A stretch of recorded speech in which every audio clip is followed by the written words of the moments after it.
Photo తీసుకో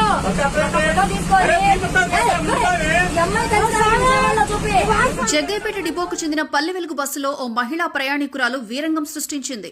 విజయవాడ నుంచి పెనుగంచిప్రోలు వెళ్తున్న బస్సులో ఫుడ్ బోర్డ్ పై నిలవకుండా లోపలికి వెళ్లమని డ్రైవర్ చెప్పగానే ఆమె డ్రైవర్ కండక్టర్ పై నానా దూషణలు చేసింది.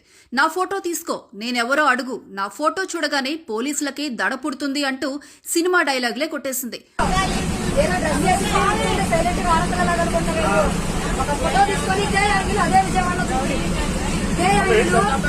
ఫోటో తీసుకో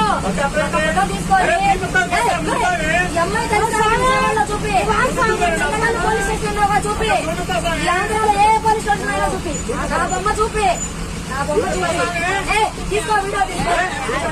ఆమెను అడ్డుకొని ప్రయాణికులపై కూడా గొడవపడి చివరికి బస్సు నేరుగా కంచుకుచెర్ల పోలీస్ స్టేషన్ కు తీసుకువెళ్లారు.